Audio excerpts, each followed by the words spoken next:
அனைவருக்கும் காலை வணக்கம்.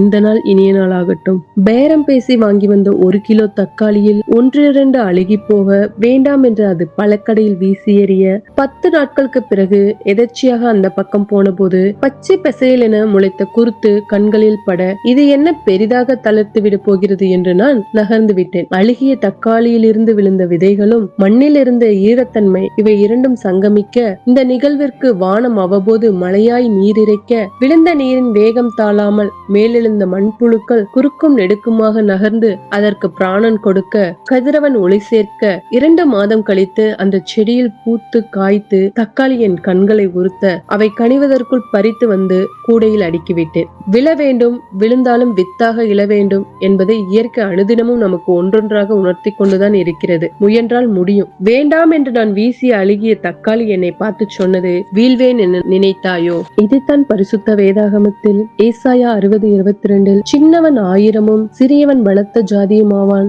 கர்த்தராகிய நான் இதை ஏற்ற காலத்திலே தீவிரமாய் நடப்பிப்பேன். ஆம் பிரியமானவர்களே, நாமும் நம்மை குறித்து நம்முடைய சிந்தனைகளில் எனக்கு படிப்பு இல்லை, ஞானம் இல்லை, பணம், பதவி மற்றும் இந்த உலகத்து காரியங்கள் என்னிடத்தில் இல்லாமல் இருக்கலாம். எந்த காரியங்கள் எடுத்தாலும் தோல்வி, அப்படி ஒரு வாழ்க்கை நாம் வாழ்ந்து கொண்டிருப்போம். ஆனால் கர்த்தருடைய வார்த்தை சொல்கிறது, சின்னவன் 1000 சிறியவன் பலத்த ஜாதியும் ஆவான் என்று. கர்த்தராகிய நான் அதை ஏற்ற காலத்தில் செய்வேன் என்று. ஆம், நமக்கு ஏற்ற காலம் ஒன்று இருக்கிறது. அதில் கர்த்தர் தமக்கு சித்தமானவைகளை செய்வார். நம்மை கர்த்தர் அநேக ஆயிரங்களுக்கு பிரயோஜனமான மகனாய் மகளாய் நம்மை பயன்படுத்துவார். God bless you. இந்த நாள் இனிய நாள் ஆகட்டும்.